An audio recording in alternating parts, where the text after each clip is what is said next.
제가 다 들어오셨어요? 그림을 한 장 가지고 왔는데요.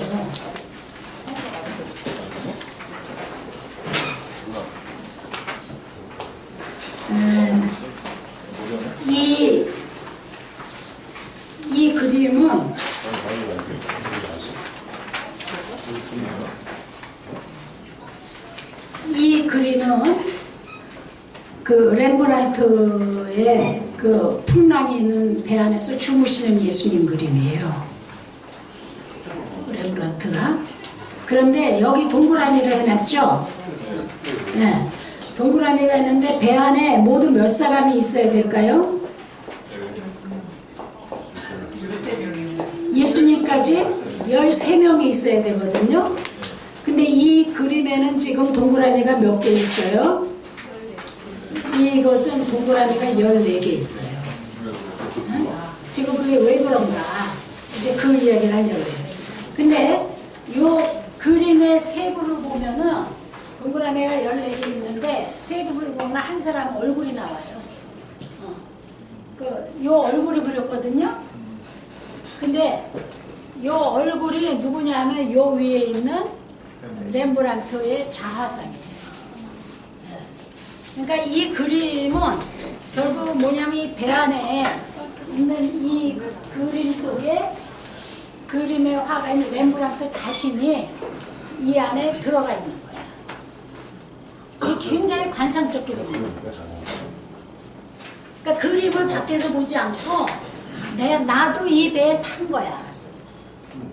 렘브란트가. 근데 렘브란트의 모든 그림이 러시아에 그때 거기에서 봤는데 참 굉장히 영적이에요. 그거 보면 관상기도를 알았던 것 같아요.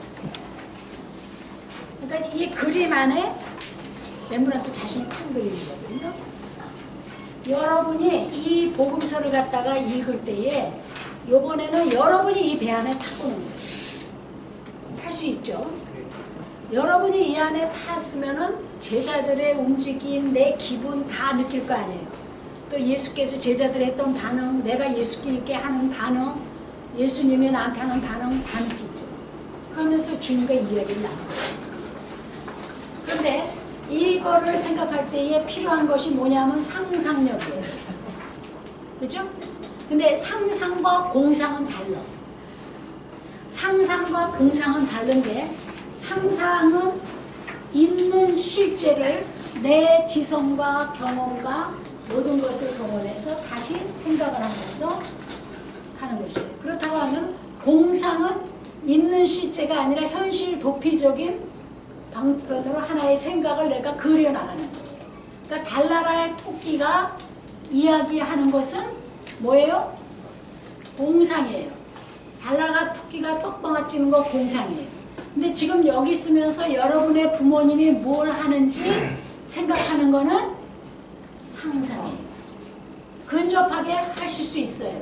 근데 제가 여러분의 부모가 뭘 하는지 지금 이 순간에 뭘 하시는지 생각한다면 공상이 되기 쉬워요. 차이를 아시겠어요? 네. 자, 이 예수께서 풍랑이는 배에서 제자들하고 가시다가 주무신 이 사건은 실제로 있었던 사건이죠. 2000년 전에 제자들하고 그 바닷가에서 있었던 사건이에요. 공상이 아니에요. 그 사건을 여러분의 지성과 여러분의 상상력과 모든 것을 동원을 해서 한번 떠올려 보는 거예요. 떠올려 보고 거기 있는 예수님도 느껴보고 여러분이 이 아까 꽃을 보고 느꼈잖아요. 꽃의 입장에서 꽃을 생각해 봤죠. 그랬더니 꽃이 네 말이 맞아. 그렇습니까? 꽃의 입장에서 아까 꽃의 입장에서 꽃을 생각해 봤는데 그 말이 맞다 틀리다 몰라. 그러나 우리는 꽃의 입장에서 생각해 보면서 얻은 것이 내 안에 있게 되죠. 그렇죠? 그거는 어떤 측면에서 내 자신의 내면에 반영이 되지죠. 마찬가지예요.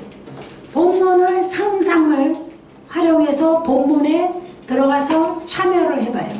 그럴 때에 여러분한테 금방 반문이 들어올 거예요.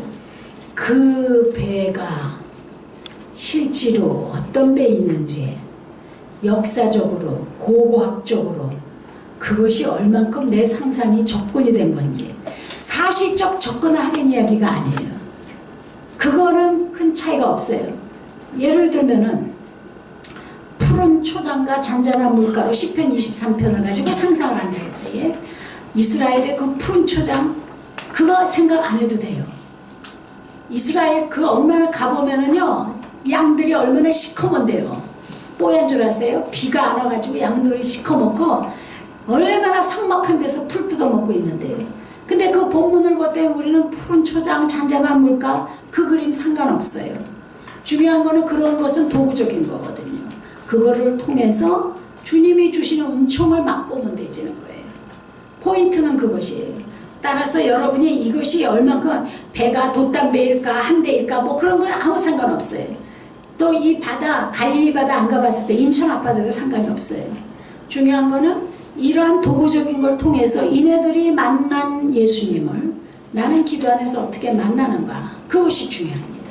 그렇게 들어가지는 거예요. 자, 본문을 여기 자세히 적어놨는데 요거는 집에 가서 또 자세히 더 해보시고 요렇게 시각적으로 읽고 쭉 해보시고 오늘은 그렇게 많은 시간은 없으니까 일단 본문을 읽으세요.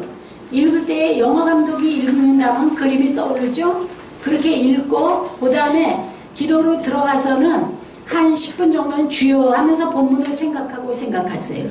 그러다가 여러분의 기분과 느낌을 다른 데 있는 게 아니라 거기 있는 주님께 여러분이 한번 반응을 해보는 거예요. 주님과 이야기 들어보세요. 그리고 주님의 반응을 들어보세요.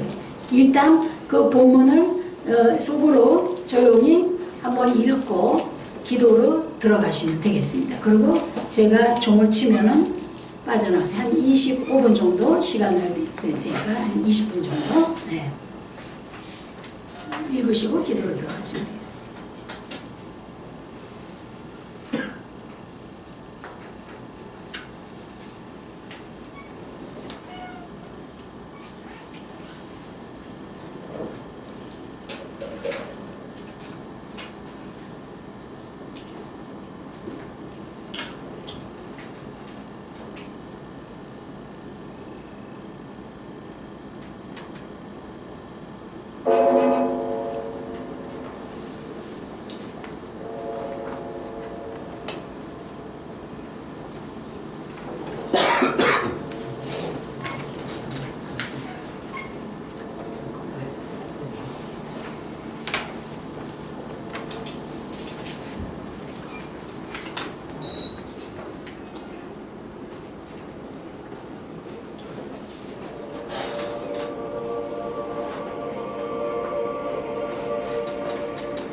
시간이 많지 않으니까 그냥 같이 얘기를 나눠볼게요.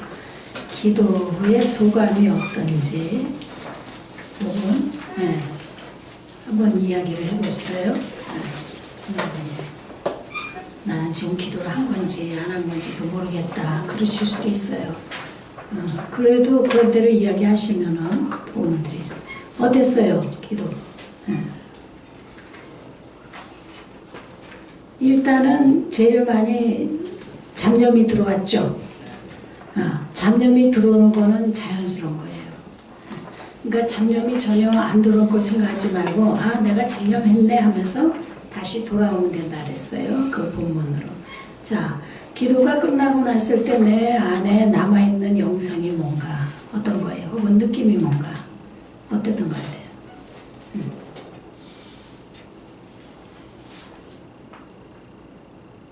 해보세요. 아니죠. 본문 읽고요.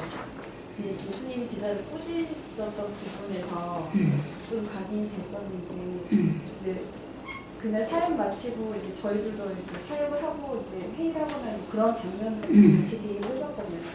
오늘 사역 어땠어? 뭐 이러면서 오늘도 기적이 많이 일어났지 뭐 이런 서로 그런 대화를 나눴었거든요. 예수님 주무시는 걸 보고 예수님도 진짜 많이 힘드셨나 보다. 이제 이런 서로 대화 이런 얘기를 하는데 이제 갑자기 풍랑이 일어나면서 이제 시작이 됐었거든요. 그래서 이제 근데 여기서는 제자들이 물이 들어오니까 품에서 예수님을 그물을 주무신 예수님을 깨우러 가는데 저는 그냥 갑자기 예수님 많이 피곤하니까 일단 우리가 최선을 다해서 물을 다 풀어보고 우리가 해결해보자. 그런 다음에 안 되면 예수님 깨우러 가자. 이제 제자들하고 같이 이야기를 하면서 계속 물을 폈거든요. 그래서 한참 물을 푼 다음에도 이게 상황이 안 돼서 예수님을 이제 깨우러 갔거든요. 예수님이 이제 말 한마디로 이렇게 잔잔하게 했는데 이때 예수님은 이제 제자들한테 믿음이 없는 자라고 꾸짖었는데 오늘 제가 했던 거기서 예수님이 고생했다고 그럼 수고했다 이렇게 얘기를 해주셨어요. 그리고 나서는 또 다른 마음에 들었던 건 뭐냐면 우리가 진짜 열심히 물을 폈는데도 아무것도 해결이 되지 않았는데 예수님 말 한마디에 이렇게 풍랑이 잔잔해지는 걸 보고 우리가 아무리 수고해도 소용없구나. 예수님 말 한마디면 다 해결되네? 이제 이런 생각도 잠깐 들었거든요. 그래서 다시 남아서 어떻게 해서 이렇게 예수님 똑같은 본문처럼 그런 이야기를 하게 됐어요. 그래서 나왔어요. 자, 그 기도를 통해 가지고 성령께서 나에게 주신 은총이 뭔 것 같아요? 그냥 저는 그냥 예수님이 나의 수고를 아시고 이렇게 고생했다고 이렇게 격려해 주시는 그런 마음이 그리고 기분이 어땠어요? 그래서 되게 자랑스러웠어요. 네, 모르시는 것 같고 주무신 것 같았는데 주님이 알고 계셨구나. 내가 이렇게 수고하고 애쓰는 거 아무도 못 알아주고 주님도 못 알아주는 것 같은데 주님이 알고 계셨구나. 그것이 나한테 힘이 되고 위로가 되진 거죠. 그러니까 성령께서 지금 나의 그 부분을 건드려 주신 거죠. 나도 모르게 주님도 모르는 것 같고 아무도 모르는 것 같고 나 혼자만 애쓰는 것 같았는데 그 주님께서 수고했다. 그것이 내가 이 본문을 들어갔을 때 내게 부딪히는 주님의 음성이에요. 제자들에게 꾸짖었잖아요. 근데 나도 그대로 답습해 가는 게 아니야. 내 이야기를 했더니 주님께서 나한테 이렇게 되죠. 그러면서 내 내면을 건드려 주시는 거예요. 좋습니다. 그렇게 해나가는 거예요. 또 나는 기도가 이게 어떤 반출을 잘해야 되거든요. 그래야지 주님이 나한테 어떻게 건드려 주셨는가를 알 수 있어요. 근데 기도가 이렇게 된 건지 안 된 건지 잘 모르겠다 그러시는 분도 있을 수 있는데 누구 한 분만 더 이야기해 보실래요? 저는 세상의 현상에 집중할 것이 아니라 세상에 불도 나고 지진도 나고 별의별 일이 다 있지만 정말 의자가 무너지든 건물이 부서지든 그게 중요한 것이 아니라 예수님이 나와 함께 있다는 거 그걸 믿지 못하면 사실은 의미 없는 것 같다는 생각이 들었고요. 바다에 구명조끼를 입고도 빠지면 요령이 없거나 지혜를 모르는 사람 발버둥을 쳐요. 그럼 점점 더 물을 먹고 그 구명조끼가 의미가 없는데 몸에 힘을 빼고 가만히 있으면 뜨거든요. 그런 느낌을 받았어요. 예수님이 나와 함께 있는데 내 옆에서 자고 있는 예수님을 보고도 정말 자지러지게 소리를 지르고 있는 나의 모습을 나 이거 어떻게 해? 나 결혼 어떻게 할 거야? 이 사람 어떻게 할 거예요? 이렇게 볼 때 떨고 있는 게 너무 어리석은 거죠. 평안히 주님 곁에 있는데 두려워할 것이 없는데 너무 좋은 상황에 놓여 있는데도 그 현상만 바라보는 거죠. 그런 생각이 영상처럼 스쳐왔어요. 예수님이 편하게 주무시고 있으니까 나도 그냥 편하게 주님 곁에 있으면 되는데 현상에만 집중하고 있는 모습이 지금 살아가고 있는 사람들의 모습이 아닐까. 자, 그 기도에서 본인이 그 배 안에 있었죠. 그렇죠. 예, 그거 풍랑이 일어나는 거 봤잖아요. 그랬을 때 거기 있는 주님은 어떻게 계셨죠? 주님 너무 평안하게 평안하게 계셨죠. 그 주님께 내가 어떻게 교제를 나눴나? 근데 저는 이미 이 내용을 제가 여러 번 접했기 때문에 지금은 조금 마음가짐이 달랐고 처음에는 막 울면서 지금 뭐 하시는 거냐고 똑같이 했어요. 내가 안 보이냐? 나한테 관심이 없냐? 그때 예수님이 왜 그러니? 엄마가 옆에 있잖아. 아이 보는 것처럼 내가 마치 3살이나 2살 아이가 된 듯 그런 느낌을 받았어요. 사실은 저는 이 챕터를 여러 번 오늘 기도했을 때는 어땠나요? 오늘은 저는 좀 편했어요. 그래서 그 주님 옆에서 잠을 자고 있었어요, 내가? 아니 그냥 어땠어요? 그래 봤자지 뭐 내 옆에 예수님 계신데. 자, 거기에서 다음번에 기도로 들어갔을 때는 풍랑이 막 일어나잖아요. 지난번에 울고 했는데 지금은 그렇지 않잖아요. 그래 봤자죠, 이렇죠. 그 다음에 내가 주님 옆에서 어떻게 하는지 한번 들여다보세요. 주님하고 팔을 베고 자고 있는지, 옆에 앉아 있는지, 그렇게 앉아 있으면서 내가 풍랑을 볼 때 내 안에 느낌은 또 어떤지, 그거를 한번 들여다보세요. 중요한 거는 그 본문을 통해서 무엇을 깨달았느냐가 아니고 주님을 어떻게 맛보았냐야. 그 본문에 주는 주제와 포인트와 해답을 그게 중요한 게 아니고 그 기도 안에서 주님이 어떻게 경험되셨나. 그 주님은 기도할 때마다 다 다를 거예요, 경험이. 왜냐하면 할 때마다 나라는 사람은 항상 현재에 나기 때문에. 그래서 오늘은 거기 들어갔을 때에 어떻게 내가 주님 행동을 하고 주님 옆에서 함께 머물러 있고 그 주님을 어떻게 느꼈는가, 어떻게 맛봤는가. 그게 관심사예요. 그 차이를 아시겠어요? 네, 차이 이야기했어요. 네, 누가 한 번만 더 해볼까요? 네요.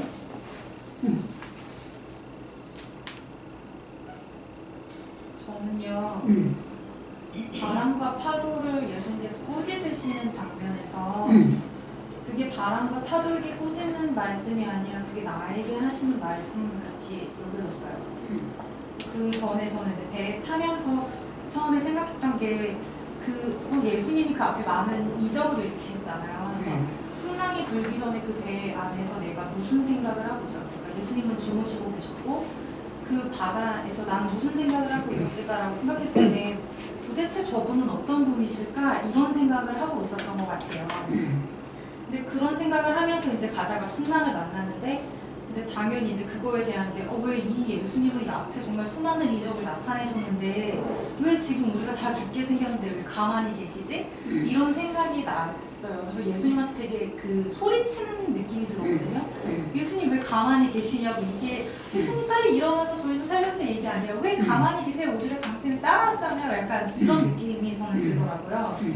근데 이제 그때 예수님께서 일어나셔서 바람과 파도를 꾸짖으시는 게 잠잠하고 고요하라라고 말씀하시잖아요. 그래서 이게 어쩌면 파도랑 바람에게 야 너네 잠잠하고 고요해 라고 말씀하시는 게 아니라 내 안에 예수님을 믿으면서 살아가는 삶에 대한 불안이나 어떤 두려움 그런 것들에 대해서 호통치시는 것 같은 느낌? 깨우침을 좀 주시는 느낌이 들었어요. 그래서 잠잠하고 고요해라. 그게 제가 마음을 그리고 나서 그 평안의 상태가 되어지는 게 제가 들었던 음성인 것 같아요. 그래서 삶의 키는 다 예수님께서 가지고 계시는데 왜 처음부터 맡기지 못했을까 그런 생각이 들었습니다.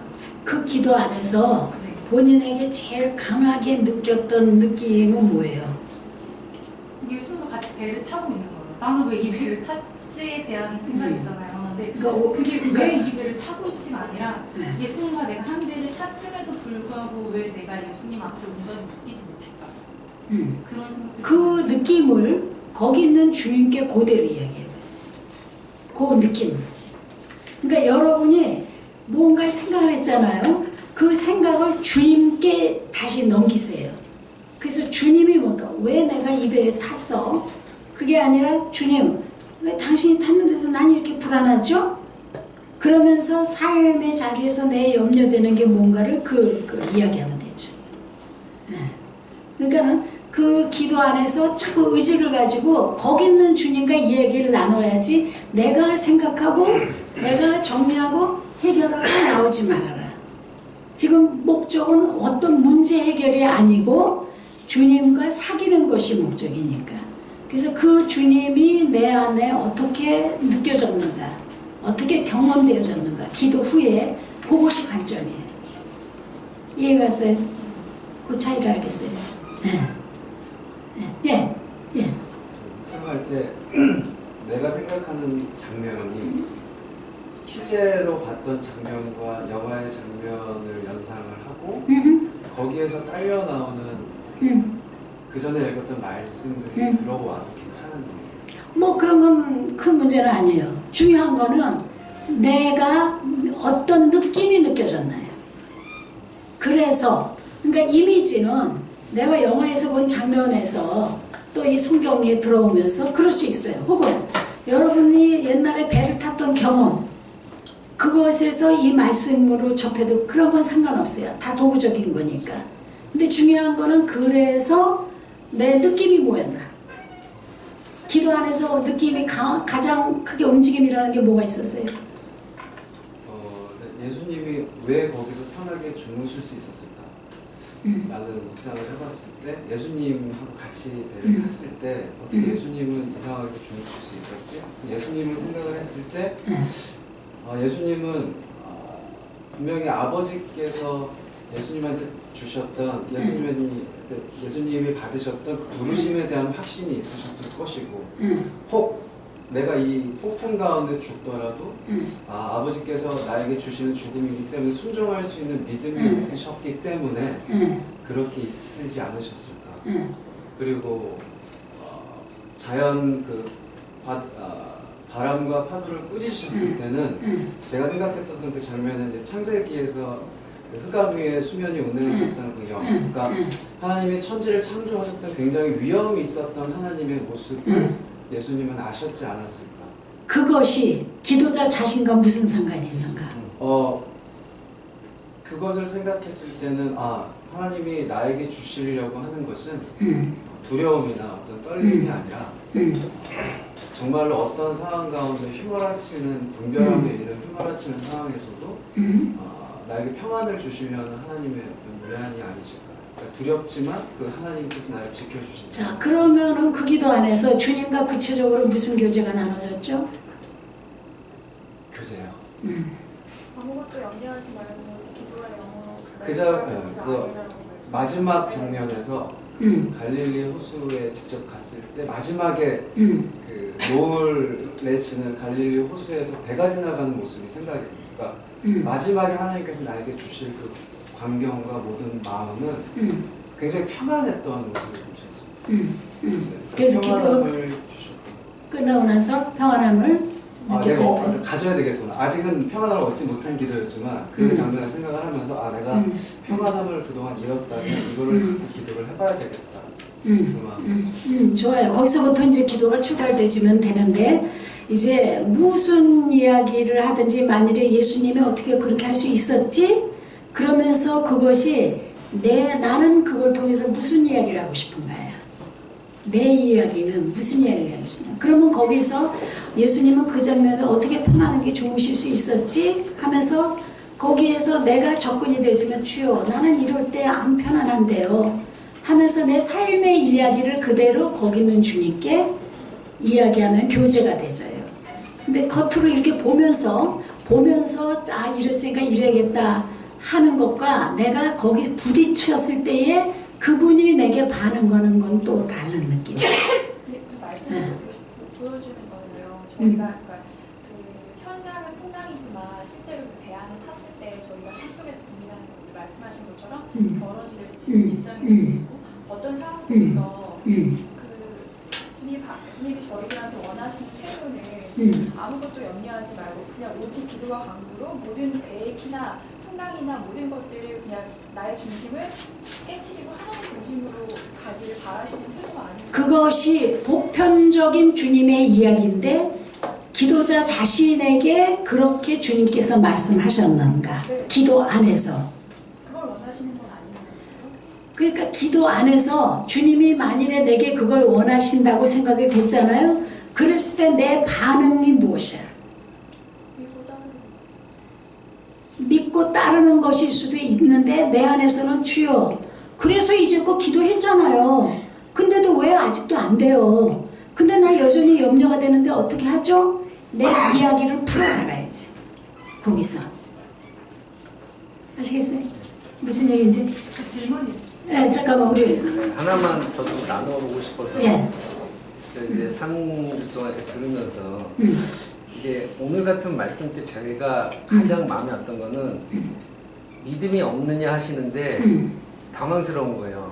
아니 주님이 계시는데 내가 옆에 계신데 이 어려운 상황도 내가 주님을 찾아야지 내가 누굴 찾냐는 거죠. 내가 지금 상황은 내가 주님밖에 찾을 수 없어 내가 주님을 찾았는데 서로 무슨 실수가 있거나 내가 뭐 말을 여기처럼 혹시라도 내가 그걸 원망했다 하더라도 주님이 그것 때문에 나에게 믿음이 없다고 말씀하실 정도의 그런 주님 난 한 번도 만난 적이 없는데 이 말씀 속에서 저한테 그렇게 다가와요. 황당하죠. 아니 주님 제가 주님을 찾을 수밖에 없는 상황이고 제가 주님과 가장 가까이 하고 싶은 이 시간에 제가 주님을 깨우고 부르고 같이 있길 원해서 내가 주님을 찾았는데 도대체 왜 주님은 이 시간에 저에게 믿음 없다고 하시며 꾸짖으시며 제가 방황하고 제가 주님을 그렇게 사랑했던 것들을 마음 아프게 하시냐는 그걸 제가 이제 주님 계속 질문을 드리는 시간이었거든요. 15분인지 20분 정확히 기억은 안 나지만 근데 제가 정말 듣고 싶었던 답은 주님이 그렇게 말씀하셨던 정말 뜻이 무엇인지 왜 나한테 그렇게 대우를 하셨는지 그 나한테 내가 지금 상황이 정말 힘든데 난 정말 주님 찾고 싶고 주님을 매달리고 싶은데 왜 거기에 그렇게 반응을 하시는 그 주님을 이해할 수 없습니다라고 계속 질문을 하고 있었거든요. 그러다 끝냈죠. 네, 시간이 짧아서 시간이 짧아서. 근데 거기서부터 기도가 더 흘러가져야 돼요. 근데 분명히 너무 황당한 이야기를 들은 것 같아요. 계속 주님하고 씨름을 하세요. 왜 내게 믿음이 없다는지 그 답이 나올 때까지 씨름을 하셔야 돼요. 그 기도가 이제 연속적이기 때문에 이 짧은 기도에 봐야 안 돼요. 그리고 아까 여기에 조금 더 하면은 우리가 주님 앞에 나갈 때는 우리가 그 답을 몰라서 주님께 나가는 건 아니란 말이에요. 아무것도 염려하지 말고 모든 것도 해라. 우리 모든 모범 답안을 다 알고 있단 말이에요. 그런데 내 실존은 뭐냐면 여전히 염려가 돼. 그리고 여전히 불안해. 바로 내 실존적인 걸 가지고 주님과 이야기를 나눠야 되는 거예요. 그럼 주님이 또 염려하지 말아라. 너 이렇게 믿어야 그렇게 말했다고 할 것 같다면 내가 거기서 지당한 말씀입니다. 그렇게 하게 해주십시오. 그러지 말고 주님께 또 씨름을 하세요. 주님, 이 정도 갖고도 부족합니까? 언제까지 믿으란 말입니까? 더 해나갈 때 기도가 흘러가지게 돼요. 깊게 묵상하라는 말씀. 그렇죠. 더 씨름을 해나가는 거예요. 그러니까 표면적 답안, 모범 답안을 가지고 지금 그 답 들었어도 안 편안하잖아. 그리고 여전히 염려가 될 거란 말이야. 바로 그 밑에 걸 가지고 주님께 이야기를 할 필요가 있다는 이야기. 더 얼마나 믿어야 되고 더 얼마나 신뢰해야 되고 더 얼마나 찾아야 되는지 그 질문에 대해서 주님께 항해해. 그런 기도가 흘러가죠. 무엇 질문이 따라서. 그냥 자기 기도를 하다 보면은 예수님을 놓칠 때가 가끔 있더라고요. 그러니까 자기 몰입이 돼서 어떤 그렇죠. 결정적인 중대한 상황 속에서는 자기 몰입이 너무 되니까 예수님을 너무 놓치는 거예요. 근데 좀 노하우를 여쭤보고 싶은데 원장님 같은 경우는 기도 안에서 내 문제에 계속 있다가 보면은 문제에 빠져들어가서 머릿속으로 보다부터 이 문제를 어떻게 할까 이제 염려하지 말고 이래야지 막 이렇게 되지거든요. 거기서 빨리 그걸 깨닫고 의지를 가지고 본문의 주님이 뭐하고 있는지 보시면 돼. 계속해서 본문의 주님이에요. 그냥 주님이 아니라 본문의 주님이에요. 그럼 아까 왜 믿음이 없다 그러냐 그랬잖아요. 왜 그랬어요? 내가 무슨 문제가 있을까 막 하다가 안 되면 계속 본문의 주님을 봐요. 주님은 그 상황에서 어떻게 하고 계신가? 그리고 나는 그 상황에서 어떻게 하고 있나? 주님과 나와의 차이가 뭔가요? 그리고 주님은 내가 어떻게 따르길 원하는가. 본문의 주님을 계속 보면은 해답이 나와요. 그러니까 여러분이 지금 이 기도를 하면서 아까 꽃의 입장에서 꽃을 보세요 그랬잖아요. 근데 얼른 꽃의 입장이 생각 안 나니까 계속 꽃을 들여다보게 되죠. 나를 떠나서 계속 그 본문을 계속 들여다보다 보면은 내 안에 말은 안 해도 막 그런 건 안 돼도 그것이 주님의 풍랑 중에서도 고요한 모습이 내 안에 각인이 돼줄 수 있어요. 그거 자체가. 그럼 그 느낌 자체가 나로 하여금 요동할 때에 고요하게 하고 평안하게 하고 그렇게 되지. 그래서 계속 그거를 주여 하면서 이제 그냥 하다 보면 졸음이 오고 딴 데로 빠지니까 주여 하면서 또 본문을 보고 주여 하면서 본문을 봐서 적어도 그 요동하는 가운데서 고요히 주무시는 그 주님이 완전히 내 안에 각인이 될 정도로. 그래서 내가 주님의 심정과 내가 하나가 돼버리면은 믿음이 뭐니 그 소리가 없어져 버려요. 그럴 때까지 계속 그거를 보고 주님과 일치가 되지는 그것이 이 기도의 방법론이에요. 그러면 이 말씀을 가지고 제가 기도를 계속하면요. 사람의 배경 지식과 성경을 받아들이는 환경이 다르기 때문에 다 각기 다른 꽃에 대한 느낌이 나왔잖아요. 그렇죠. 그런데 어떤 날, 그러니까 계속 기도를 해요. 그러다가 주님의 모습이 착착착 바뀌면서 정말 이렇게 빨려 들어가는 시뮬레이션이 연출이 된다고 한다면 어느 순간 내 마음이 주님과 일치되는 순간이 오면 그때 기도를 멈추면 되는 건가요? 그걸 나한테 물어볼 필요가 있을까요? 본인이 알죠 이제. 응? 아, 더 이상 나는 염려할 게 없구나. 그렇게 되지죠. 기도가 멈춰지는 건 아니죠. 왜? 누구하고 사귀는데 문제 해결됐다고 안 만나진 않아. 좋으니까 더 만나고 더 만나고 더 만나서 그 만남의 맛이 무엇인지를 알게 되는 거죠. 이 구절 안에서만 얘기를 한다고요. 이 본문은 한없이 해도 한없이 거기 주님 만나. 왜? 내 삶은 날마다 어제와 오늘 이 순간순간이 다르기 때문에 하면은 언제나 새로운 주님은 내게 다가오시죠. 네. 그러니까 옛날에 했던 은혜가 이건데 지금은 그 은혜 아니야. 전혀 달라요. 저 같으면 한 가지 본문 갖고 얼마나 오래 하겠어요. 할 때마다 왜? 그때의 내 마음의 바탕이 다르기 때문에 다 달라질 수밖에 없어요. 성령은 현재의 주님이시잖아요. 현재의 나를 건드려 주시는 거지. 지난 날 못 갖고 하는 건 아니에요. 언제나 이 순간순간 나를 보는데 그래서 아까 잘못하면 피상적으로 아 주님이 이랬구나 이렇게 살아야지가 될 수 있는 것을 그거를 지금 현재 나의 마음이 무엇인가를 끌어들이셔야 돼. 그래서 현재 내 삶의 이야기가 뭔지 앞으로 내가 요동치면 주님과 같이 이렇게 해야겠구나 그게 아니에요. 현재 내 순간의 마음의 흐름이 뭔가 그걸 보고 그 삶의 이야기를 주님과 나누는 것이다. 됐어요? 혹시 또 궁금한 거 있어요? 네, 수고하셨습니다. 여기까지.